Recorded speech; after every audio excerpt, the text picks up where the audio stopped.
Guys अब चिन्नु हुँदैछ यसलाई चाहिँ फुडलिङ भन्छ गाइस हो। अनि यो चाहिँ हल्दी हो गाइस हैन। अनि इंग्लिशबाट चाहिँ यसलाई टर्मेन्ट भन्छ हैन।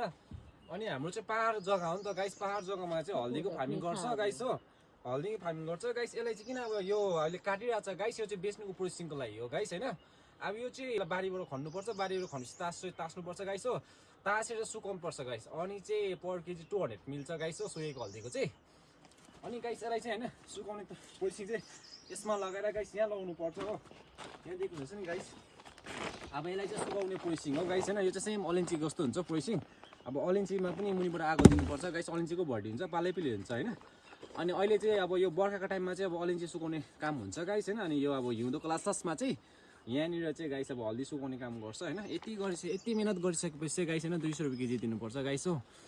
त्यस्तै छ गाइस जिन्दगानी हैन। विशाल भ्लग चाहिँ एकदम फार्मर भइसकेको छ गाइस। तपाईँहरूले एकदम सपोर्ट गरिबस्नु पर्यो हैन। त्यस्तै भेट्दै गरौँ तपाईँको फ्रेस भ्लगमा हैन। अब हैन म दौरा पनि अब दिनुपर्छ नि त गाइस हैन। बेला बेला के भन्नुहुन्छ अब त्यस्तो काम त यस्तो हो नि त गाइस हैन। अलिक चाम्रो रहेछ हौ गाइस।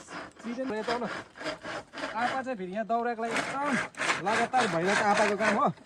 अनि यहाँनिर चाहिँ गाइस यस्तो मुनि चुल्हा हुन्छ हैन। यहाँनिर चाहिँ यस्तो दौरा हाल्नुपर्छ। दौरा हालिसकेपछि चाहिँ यस्तो हुन्छ गाइस। देख्नुहुन्छ नि हल्दी त्यो ठिकै छ। अब यो दौरा चाहिँ म गाइस हैन अहिले चिर्छु अहिले यतिको ठिकै छ।